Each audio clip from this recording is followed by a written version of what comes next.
Yeah, I'd really say just, constantly stay curious and keep exploring all the different dreams and goals that you guys are able to go into. There are going to be so many opportunities coming over the next years that don't even exist yet, but are going to be available. So, really, always stay open and, yeah, really make sure you're doing something that you're passionate about and something that you're interested in doing. And, really take it from me, when I was 3 saying I wanted to be an astronaut and go to Mars, it was the absolute craziest thing I could have ever picked. But it is becoming more and more of a reality the more work that I put into it. And so don't be afraid to kind of go after some of these dreams that may honestly sound crazy right now, but in the future, it could be totally realistic.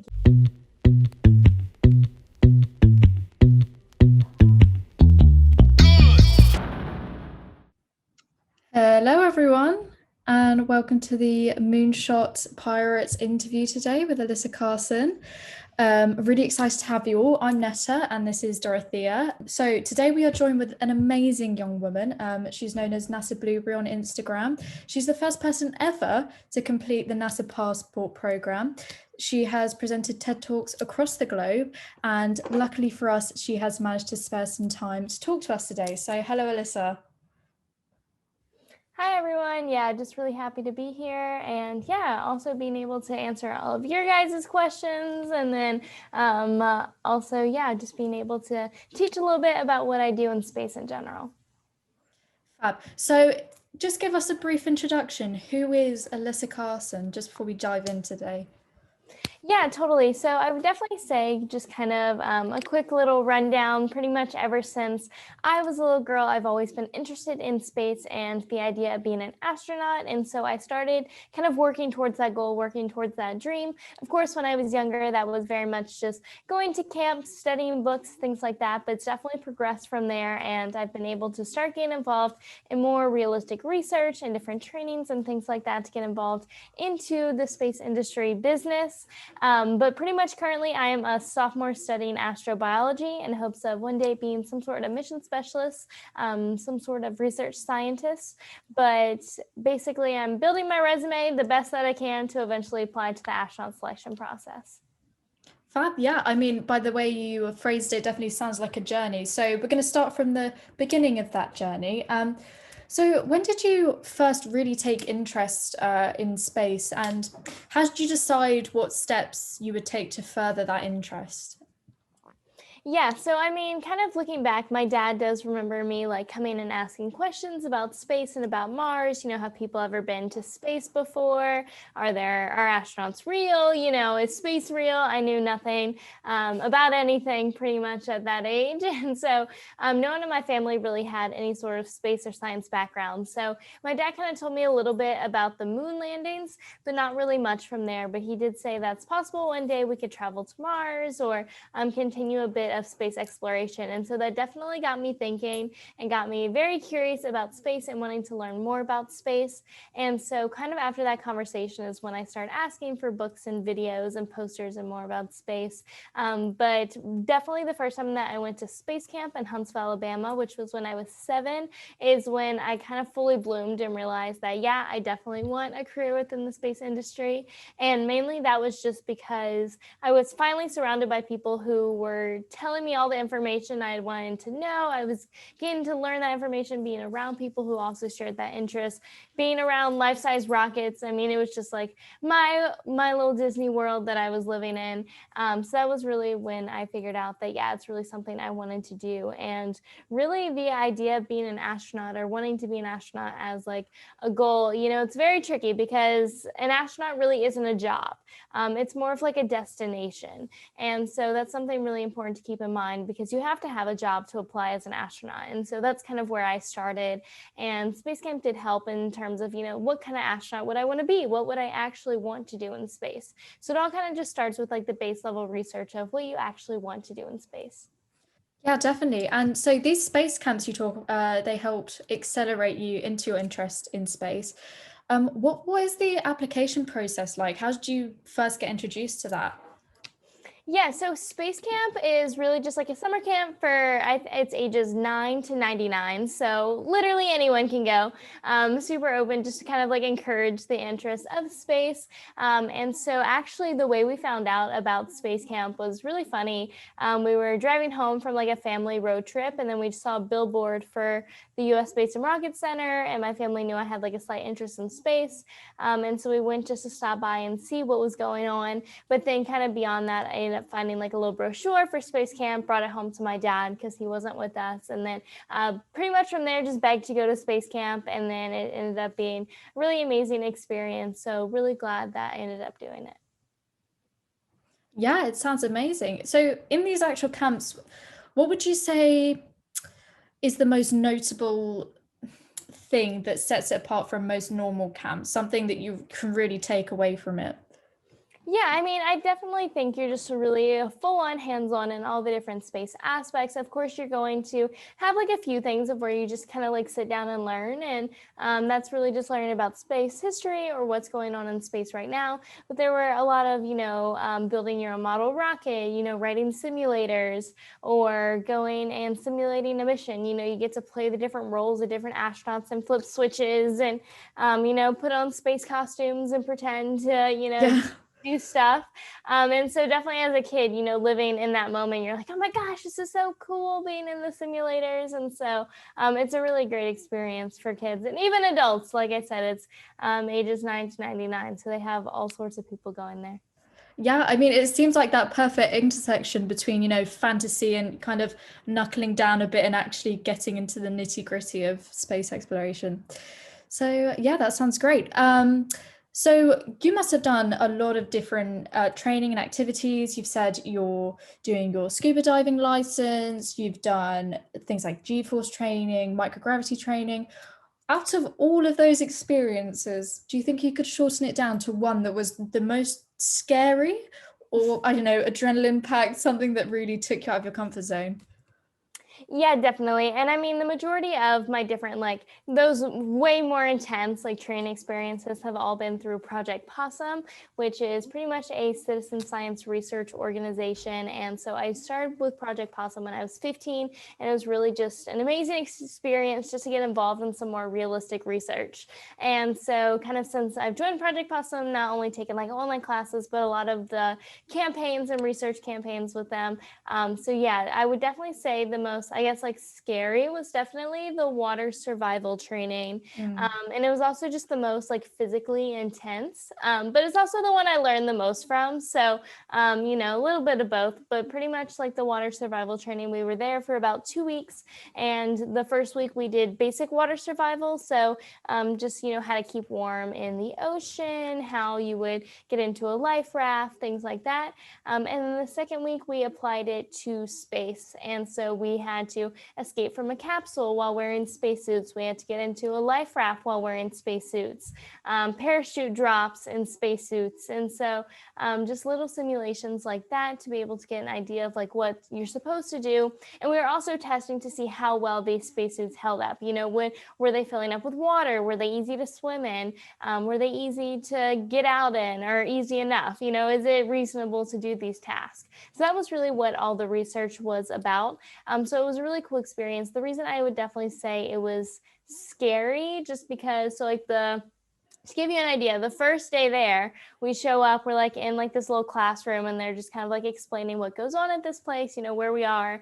And then we go to like their pool, and like this isn't just like a typical like pool, like it's survival systems, like they have all sorts of like crazy stuff. But basically the first day we get into the pool, and they have like this like little contraption thing with a seat and a seatbelt in it. And then they also had like a fake window. So pretty much the first day they buckled us into this seat and they flipped us underwater, and we had to hold our breath, push out the fake window, and pull ourselves out. And it was all about teaching us, how to not get disoriented underwater, because typically, when you're underwater, Yeah. you don't know which way is up. You don't know which way to swim. And so they were trying to teach us that. But, of course, I thought I was going to drown. I mean, you always think Yeah. that when you're underwater for a really long time. So I was terrified. Of course, now it's really funny because like watching the video of me doing it, I was underwater for maybe 2 seconds. Like it really was not challenging. But definitely just like watching it at first and like not experiencing it, you definitely get scared of that stuff just because you're thinking something could happen, even though they were standing right there. But yeah, no, it was definitely a really interesting experience just to kind of learn some of those skills because a lot of those not only apply to space, but also if your car went in the water or if anything you were in, what are the steps that you should take to make the best of that situation? Yeah, definitely. I mean, it sounds like a very intense psychological challenge as well, as much as physical. And I think a lot of the Moonshot Pirates here just kind of want to push out of the boundaries. So, I mean, just kind of going on a course like that or trying to learn those life skills or trying to put yourself under pressure to think logically is probably something very beneficial to everyone. So, yeah. And you said you joined this Project Possum at 15 years old. Yes. That is an extremely young age to be getting involved with something like that. How do you feel you were accepted into this group? Do you feel like they were open and accepting? Did you feel a bit patronized? Because all the people at Moonshot Pirates were all relatively on the young side, trying to reach for our goals and our dreams. So being young people trying to push into these big industries, it can be a bit scary. So what's your perspective on that? Yeah, totally. And I mean, definitely have a huge experience on this just because the majority of the stuff that I've done, I have been relatively young for or on the younger side for. But yeah, definitely when I joined Project Possum at 15, it was incredibly young. So typically at that time, most people were towards the end of like graduating university or they were already adults. So like the majority of them were in their 30s when I started. And luckily, like my class, most of them were kind of in their mid to late 20s when I was 15. So, a little closer in age so I could kind of get along a little bit better. But pretty much it was a little bit of both. I definitely was welcomed by them. They were super nice to be able to kind of help them like nurture my interests and my goals. So that was amazing. But also at the same time, I definitely felt like I had to prove myself and I had to, show that I was just as skilled or I can contribute just as well as the people who were in their 30s. And so that was definitely a challenge, especially because when I started at 15, basically the first thing I did was like their first introductory week. And really the way that went was we had talked to the person and he was really just saying, let's see how this week goes. And then we'll see, if I'll be able to like continue doing stuff further. So even more so, I wanted to prove myself because I wanted to be able to do a lot of the other experiences as well. So I was definitely interested in, just really showing that a 15-year-old can be helpful and contribute and know what they're doing a lot of the time. And so, that was really a lot of it. And it kind of still continues. Even when I do nowadays meet people in the space industry, I always throw in a few big words so they kind of realize that I know what I'm talking about. And even, if it's not necessary, sometimes, just throw a few in there. They're like, oh, really? And so it definitely gets them listening more. And so sometimes I do feel like that is a challenge. And I definitely, now within Project Possum, it's amazing. Since I joined, I've also encouraged them to let several more 18-year-olds in. So we have a little bit more of a younger demographic, which is really exciting to see because so many younger kids are able to pursue and like get involved in this really cool research. Yeah, that's really great. Yeah. So, Alyssa, there are some questions already in the Q&A. For example, can you tell us about your university and how they support your studies and dreams?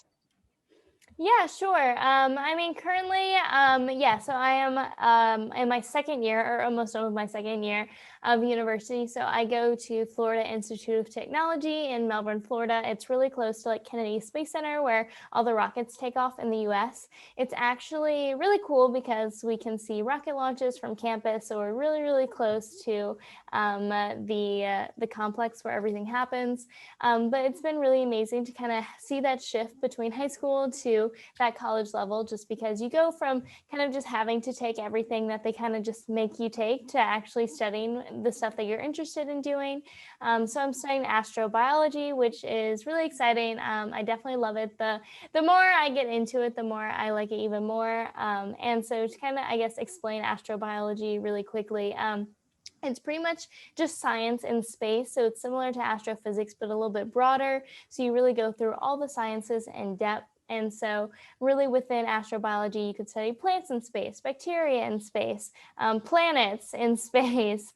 You can be in charge of any sort of scientific experiment that's going on. And so the really cool thing is that you can kind of always switch around between what you're interested in doing. And so, originally, like last year, I would have said that I was probably more interested in, like the plant side of things, plants in space. That would probably be what I'd be going into or wanting to focus more into. But like right now, I'm in a micro lab and I'm like loving it. I'm always taking pictures of my bacteria. I'm always, taking pictures of anything in a microscope and just having way too much fun with it. And so now I feel like I would definitely lean more towards like the bacteria side of space and like growing bacteria in space. So there's definitely always that switch, and it's perfectly fine because within astrobiology, you can really have that opportunity to jump around. So it has been really cool to kind of come to a school that is very STEM and space oriented and have that support from them, of course. And yeah, just having the exposure to some of these really cool labs as well. Yeah, it sounds like you're experiencing a whole new Earth on Mars. And there was another question. Do you use any VR technologies to train yourself in different situations for your trip?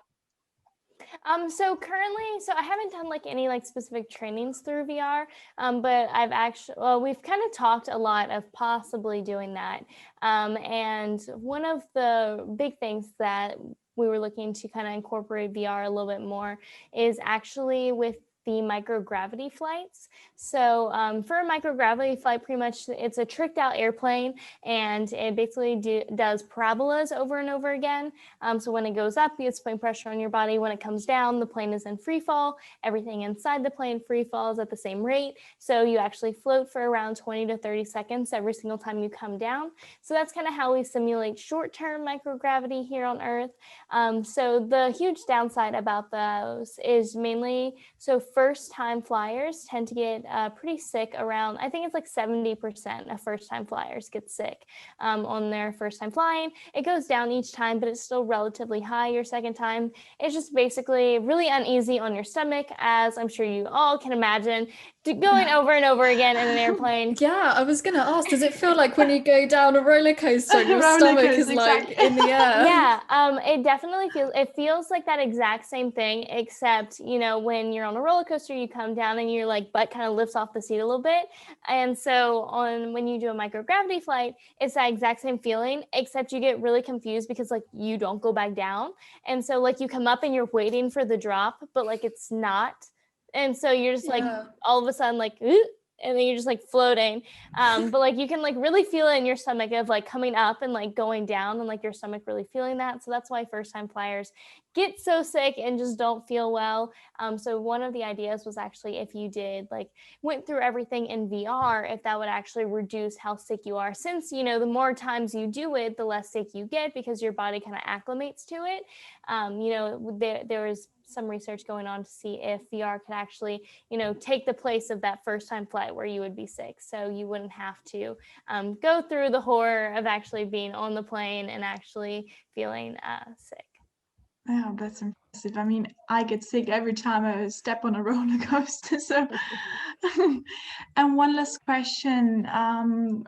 When do you go to Mars? And what's the most important rule there? Yeah, so I mean, right now the plans of going to Mars are set for like the early 2030s. 2030s. So that's just kind of the plan at the moment. A lot that's going on right now is plans of going back to the moon for the late 2020s and then on to Mars for the early 2030s. So that's really the plan. So hopefully sometime within that time frame. Also at the same time, for me personally, kind of like my time frame of things is still, several years out. So it's good that it's still a little far away because I have to finish school and get some work experience and things like that before applying. And are there some rules you have to follow on Mars or in the capsule? Astronauts kind of stick to a relatively strict schedule. They have, of course, some free time as well during their time, but pretty much everything's usually planned for astronauts. Everything, it's pretty much scheduled. It's not really a whole lot that goes on. I mean, astronauts do have a lot of fun and goof around. But yeah, I mean, for the most part, it's really just making sure everything is working properly, you're staying as safe as possible. That's always the number one priority. So if you have a job, you should probably do it when you're supposed to do it, just in case, something would go wrong. So yeah, they're pretty prompt people. Yeah. And so I feel like there's quite a big emphasis on actually going to Mars and being an astronaut. But obviously, when you're trying to bring people into the industry and make it more inclusive, a very select few people can actually make it to space. And I'm sure there are many, many, many other roles that are just as interesting or maybe even more interesting. What's one job or role that you could introduce to all of these young people today that you think would be a really fulfilling career to take up in the space industry? Yeah, totally. I mean, it takes tens of thousands of people to send one astronaut into space, and there are so many other jobs kind of just beyond what you would initially think of in space. I do think that for the most part, when we think of space, we think of NASA, whereas it's a whole lot more than just NASA. There's a lot of other agencies around the world, private companies, also contractors who supply a lot of the stuff that NASA actually uses, who all have such important roles. So definitely the first step, I would say, like in looking for a job, really just kind of be considerate of like where you would want to work and like how that, because they all kind of do different things. So definitely just kind of keep that in mind. Of course, you could work at like a big agency, NASA, ESA, ISRO, the Russian Space Agency. There's a lot of different options there, but also just kind of on the private sector as well. SpaceX, Blue Origin, Virgin Galactic, and then also the contractor side of like Jacobs, Northrop Grumman, Boeing, Lockheed Martin, Dynamics, on and on and on. There's so many different companies that do stuff in space. And so once you have like an interest of what you want to do in space and how you want to contribute to it, whether it's, from Earth as well, let's say you're more interested in robotics or you're more interested in space tourism or, whatever the area is, really see what the different companies are doing because they all kind of have their own focuses. So I think that's really important to really be open to all the different companies and all the different agencies around the world that are doing stuff for space. But yeah, there's definitely a lot of non-traditional jobs, probably jobs that you wouldn't think of that are definitely involved in the space agencies and different companies. So definitely keep your mind open. It's definitely a lot more than just engineers and scientists. You don't even have to like math and science to be involved in the space industry. You could, just as easily be involved in the psychology side, the journalism side, which really are just as important. But I guess to name like a few jobs, let's say an astronaut wants to eat nachos or something one night, someone has to figure out how to package that, how that's going to all come together. Can you actually send that to space? Is it going to be too much of a challenge? There's also people who actually study like the psychology of the food that the astronauts eat. So they actually watch what the astronauts eat. If you ate the same thing, 3 times a day, every single day, you would probably lose your mind. And so they actually study what the astronauts eat and when they eat it. So that way they're not eating too much of the same like types of food, the same exact food, just to kind of keep their work as like clean and good as possible. They aren't, losing their minds up there. So we kind of watch that as well. Like I mentioned, the journalism side is really huge. Designing spacesuits, any things like all those, little jobs really do have a huge impact on what goes on in the space industry. So definitely don't be afraid to like explore your different interests. If you're, for example, like designing spacesuits, spacesuits. If you're interested in space, but you also really like fashion, go for it. Make like the new fashionista spacesuit that will end up on, a runway and space, or what will space tourists be wearing? That's a problem that will be coming up in the future. How are we going to address that? Even a lot of like the newer things with space, since there are currently so many companies and agencies involved in space, there's just so much opportunity because everyone's kind of doing something different, and all of them are pretty futuristic thinking. So it's really fun to kind of start thinking about this stuff that really doesn't exist yet, but you can totally come up with them. Yeah, definitely. And I mean, it spills into real life too, doesn't it? Because a lot of modern day food packaging and like, I can't remember speak like frozen foods and such all came from space travel and, advancements in that area. So you can definitely see there's a massive shift in private investment into the space industry. Privatization is really starting to come out. What do you think about the privatization of the space industry? And do you think, because there are some concerns of, it being exploitative in the future, or just how do you think that's going to play out? Yeah, I'm a really big fan of commercial and private space. I think it is a really great addition to the space industry because now we have a lot more people just kind of working in space, doing stuff for space. So kind of like never before, one country or one agency or anything like that can do two tasks in space at one time. And I think that's really fascinating. We kind of saw that in the US when the space shuttle program ended. We no longer had a means to go to the International Space Station because we were focused on building something new to eventually go to Mars. But we couldn't do both at the same time. We weren't able to keep up the space shuttle program and start building a new rocket to go to Mars because that's just not feasible. And so really we have been limited to only like focus on one goal at a time, whereas private space is really opened up to be able to focus on multiple goals. We have, let's say currently, NASA looking at going back to the moon, but we also have SpaceX, continuing to send people to the International Space Station.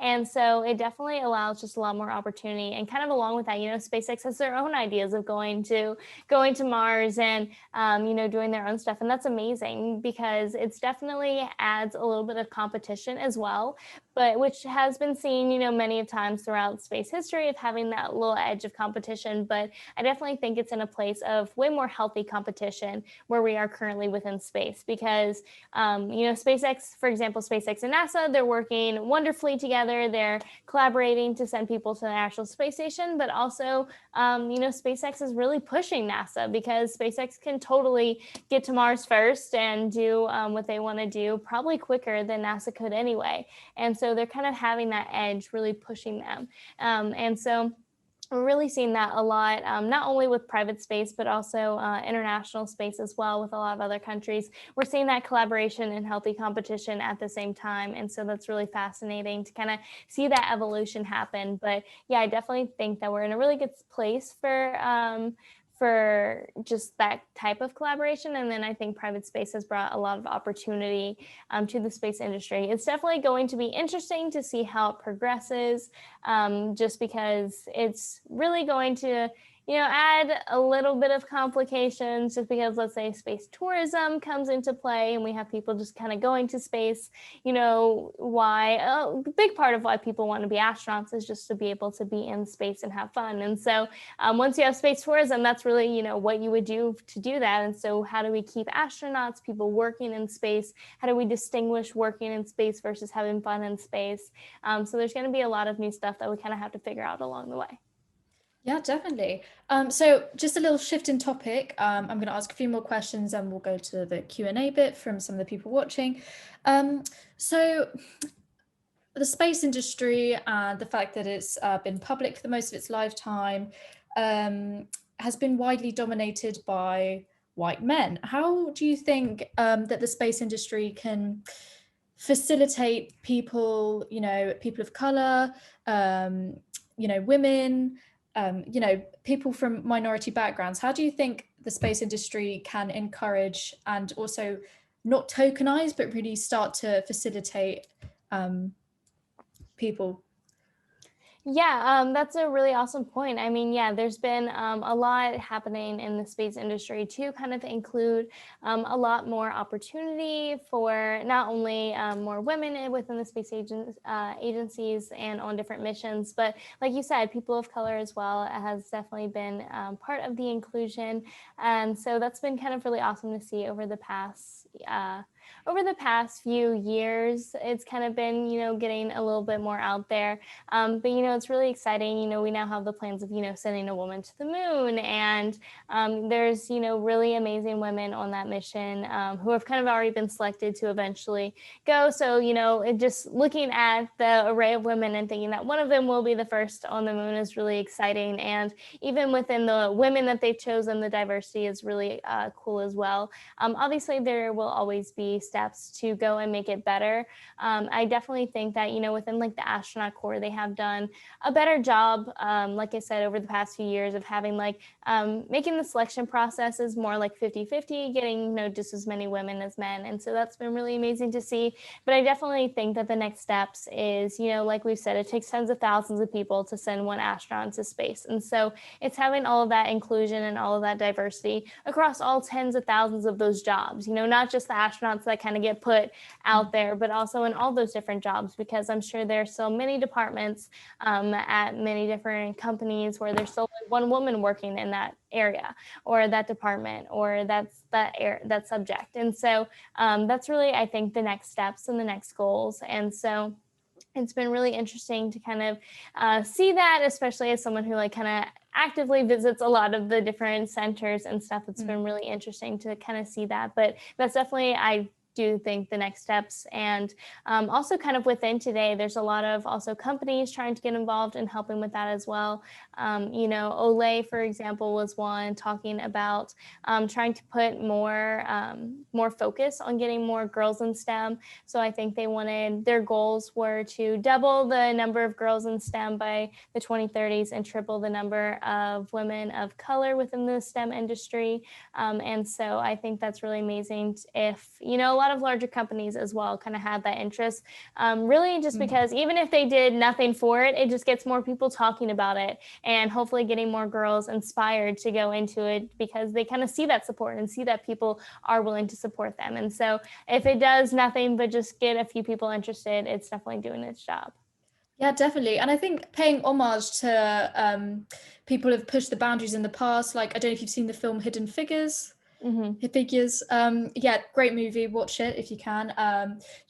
Acknowledging those people that might have been hidden before in the industry, I think is probably quite motivational for people to see. So one thing, motivation. This has been quite a journey and quite a long journey too. Most people will be like, oh, I want to be an astronaut, and then it will fizzle out. How have you what is one thing about the space industry that has held your motivation, captured your interest for so long? Yeah, I definitely think there are several reasons why I am still just as passionate about space as I was in the beginning. I definitely think that the more I learned about space, the more interested I got. And so when I was younger, that kind of kept building my interest of space. And I think another huge thing as to why I haven't gotten bored of it yet is really just the importance of kind of keeping a balanced life. When growing up and even still today, I'm not always talking about space. I'm not always doing something for space. And so because of that, whenever I do have the opportunity to take a space class or to learn something else about space, it's exciting because I have that, special dedicated time that I can actually work towards my dream or do something like that. Whereas every other moment, of my life, I'm not really doing that. I'm not really talking about space or being involved in it. And so really that applies towards, following a dream, or even, if you already have a job, you want to put time into your work, but you don't want to overdo yourself. You don't want to only be focused on a project that you're doing because you're going to overthink it. You're going to get too caught up with it. And you're probably in the end not going to like it because you put too much time into it.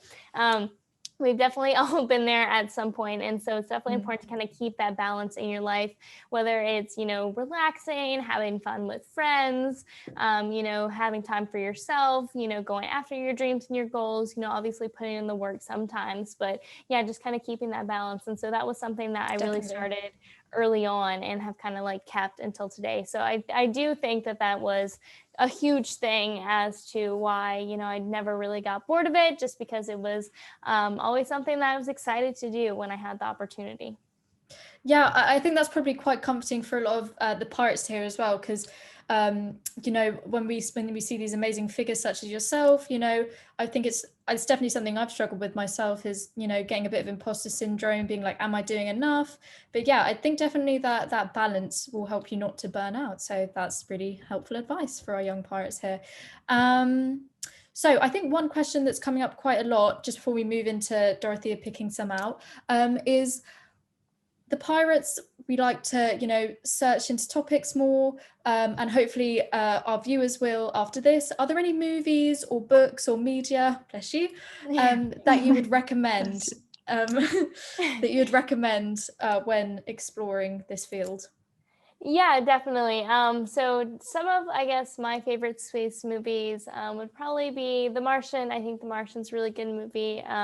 There's obviously, you know, a few inaccuracies, but I think it was a really awesome movie to get people interested and spark the conversation about like a mission to Mars. And so I definitely think that one's a really good one. Another one of my favorites is Apollo 13. I do think it's a classic. I think it just tells the story so well. It's just so well made. And then I guess for more of like a sci-fi standpoint, I really like Contact. It's very like alien, you know, like aliens and contacting alien life from like other stars and stuff. And so that was definitely really fascinating. So those would be some really awesome movies. Of course, like all sorts of documentaries and stuff are really awesome to like look into to actually learn more about the space industry. There's also a lot of books written by astronauts from their experiences, from their different experiences, what they did to get to where they are. Just because it's definitely not easy, you know. Clayton Anderson is an astronaut, and it's really interesting, his story, if you ever want to look it up. But pretty much he applied 7 times to the astronaut selection process before he was selected. And so, you know, he really talks about, you know, not giving up just because, you know, he was obviously a perfect candidate ever since, you know, he started joining, but it's all about timing as well. And so kind of hearing the stories of other astronauts, or even, you know, if you're deciding what you want to go into, you know, let's say you decide that you want to study more of, let's say, aerospace engineering or robotics, you know, maybe finding documentaries or movies and things like that about what it is specifically that you're interested in. You know, how did those people get to those points? And so, especially with the resource of the internet, there are so many opportunities nowadays to really learn and study space, or whatever it is you want to go into. So really take advantage of that. Yeah, I mean, space is probably definitely one of the most explored things in the movie industry and the media. So there's no shortage there. So Dorothea, do you have any questions that are popping up in the Q&A that you would like to ask? Any? There are 55. They're all 55. Okay, we better get started then. So people are asking if there's something they can do to prepare for being an astronaut. Is there anything they can learn, and what their physical or mental health conditions should look like? Yeah, definitely in terms of like preparing to be an astronaut, like I said, really the first step is figuring out what you want to do in space, and, you know, really thinking about it. You have to think kind of past just being an astronaut, because like I said, it's not really a job. It's not something you can study to do. So you, as passionate as you are about wanting to be an astronaut, you have to be just as passionate about whatever career you're choosing to go into as well. You know, you want to be perfectly happy doing that job here on Earth, regardless of whether you get the opportunity to go to space. And so that's really the first step in figuring that out, you know, what it is you want to do. And then it's wanting to be the best you can absolutely be at that one job. But I would definitely say just kind of start in your local area. Start by looking for any resources near you, whether that's, you know, a library, a science museum, any sort of clubs that maybe relate to some of your interests. And then while you're going to these different places and being involved in different activities, maybe a club, talk about your dreams and tell people what you're interested in doing. You really never know where opportunities are going to come from, so it's always important to talk about your dreams and about your goals. You know, you may tell someone that like, hey, at your robotics club, you may mention, hey, yeah, this is awesome, but one day I really want to do space robotics. And someone may know someone who can like really help you out, or has some really cool information about it. Or, you really never know who other people know. So really don't be discouraged to talk about your dreams and talk about your goals, especially within the space and science communities. They are always wanting more people involved and always wanting to encourage and help people wanting to get involved in the industry. So really don't be afraid to speak up, especially, like I said, especially within math and science. And so, yeah, I would definitely say that as well. And then, yeah, really just like continue to go after that goal, find the best fit for you. It's going to be different for every single person. So just kind of find any opportunities that you truly enjoy and you also think can help build the resume. There was definitely no guide, especially when I was looking to start into all of this. Really, I was just kind of going to anything that I was interested in, a rocketry camp. Sure, why not? Sounds cool. Anything like that, just kind of searching and finding those opportunities because, one day it could be helpful in the resume. It may not, but in the end, it's a really awesome experience to gain regardless. Yeah, however, you will get something out of there, right? Yeah. So there's another question, like, did you ever feel discouraged of like you couldn't achieve what you have achieved when you were younger? Yeah, I mean, definitely when I was younger, I definitely wouldn't think that I was at this point. I feel like most people, I wasn't aware that you could get involved in so much amazing research and science at such a young age, when really there are those opportunities. And, I've seen it since, doing all this, I've definitely seen it, with the other 18-year-olds joining Project Possum. Also, there's this person I was talking to over in, actually, I don't know where he was from. Forget that part, but pretty much he was interested. We'll cut that bit out, don't worry. But he was interested in rocketry, like really, really into rocketry, and he had started like a rocket club just for his local community to teach other people the stuff that he knew about rockets. Super big into it, wanted to do as much as he could. And when he was 16, he got an internship at Johnson Space Center and is now has a guaranteed job working for NASA with building rocket engines and being involved in that. And so definitely really look for those opportunities because there are more, there's a lot more out there than I originally thought. And, I'm continuing to learn about more opportunities for kids to learn more about the different jobs that are available. So really just keep an eye out, always be looking up online for those opportunities. Mm-hmm.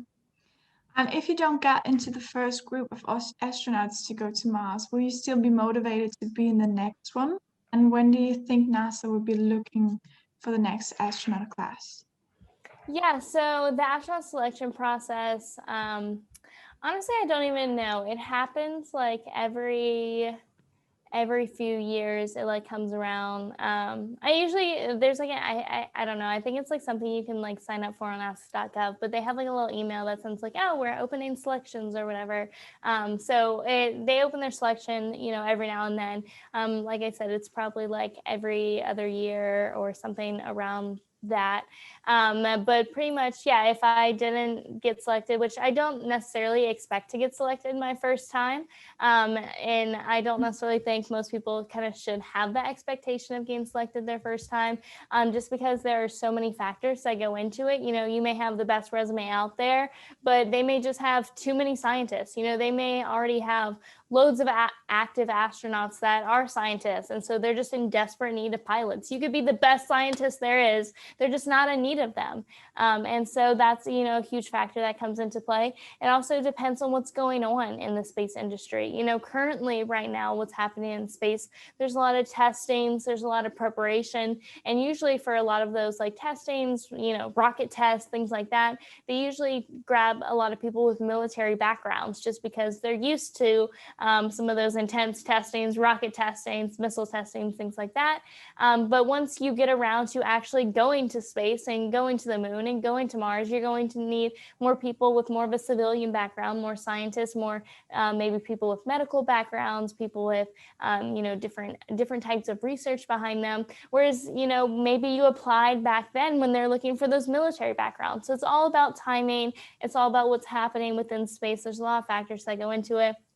So yeah, if I don't get selected the first time, I don't think I'm going to make too big of a deal about it. Of course, it would be amazing to be selected the first time, but definitely not really one of my expectations. But it's really important to kind of continue to build that resume, in between the selections, and then go back the next round and do what you can. But, like I said earlier, you have to be just as passionate and just as willing to do the job that you're going into here on Earth as well as in space. So that really is the awesome part about wanting to be an astronaut, is if you don't get selected, you already have a full-time job in whatever it is you spent many years studying. And so yeah, that's the important part. If not, then how to escape out of a car in the water too. Exactly. So learned you can use it anywhere.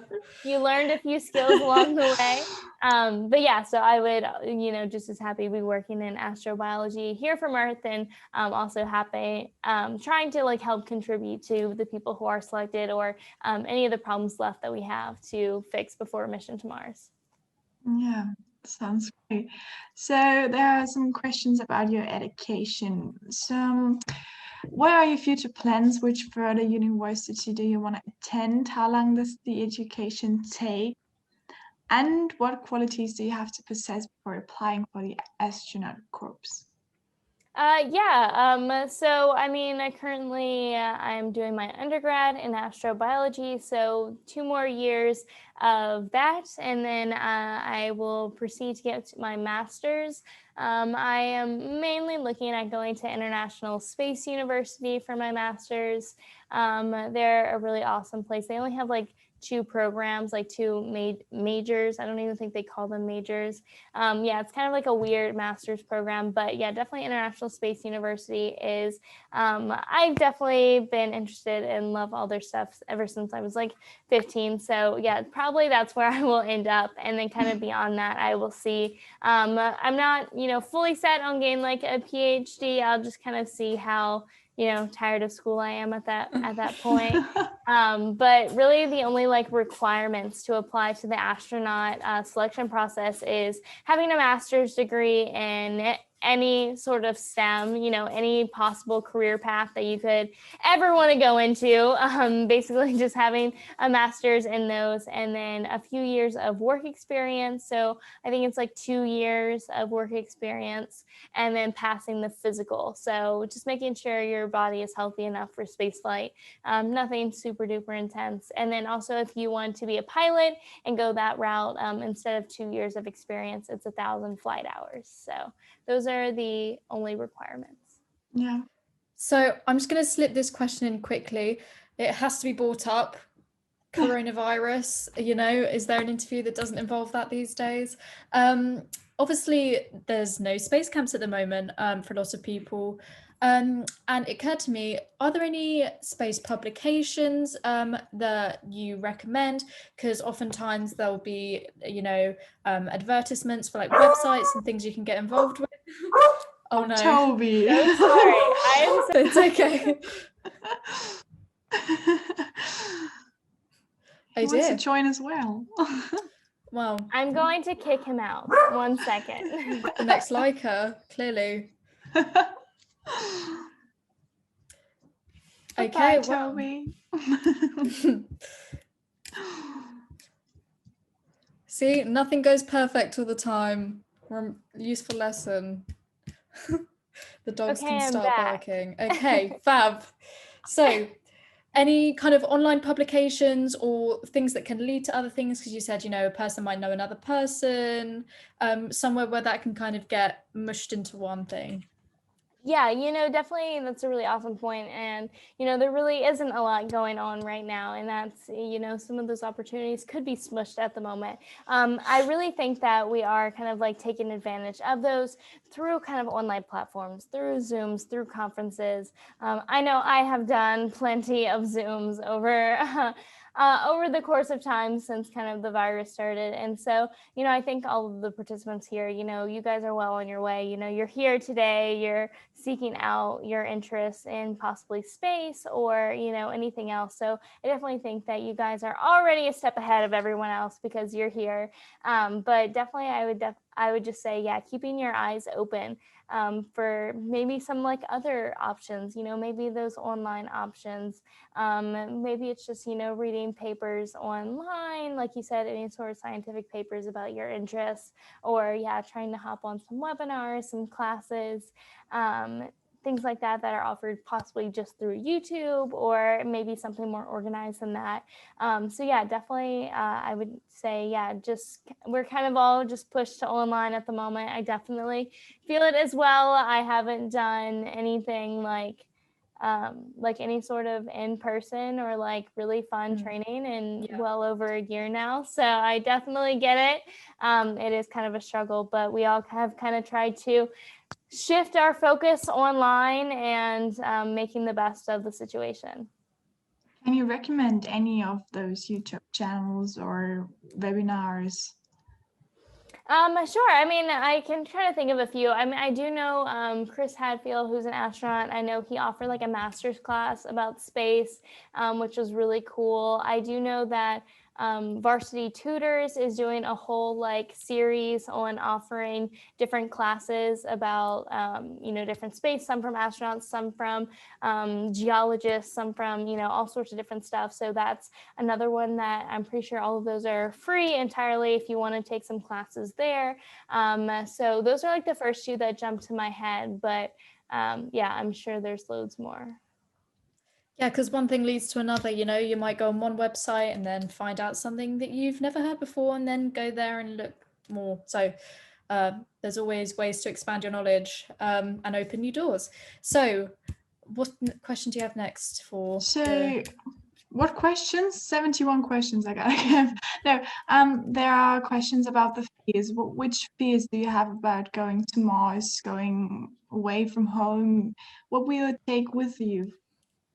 I mean, regarding space, I guess I don't necessarily have too many fears. I think a lot of like the things that are typically scary about space, I've basically just learned them for so long that they just kind of feel normal, but also just learning a lot about the solutions that are happening now and will continue to happen to make those dangers even less dangerous to the astronauts that are going to be on that mission. So that definitely helps. But I think the biggest part of it is I've been able to meet so many people who work for the space industry, whether they're, participating in rocket engine tests or, contributing to building the next rocket, any person that you meet who works in the space industry, they are so passionate about what they're doing.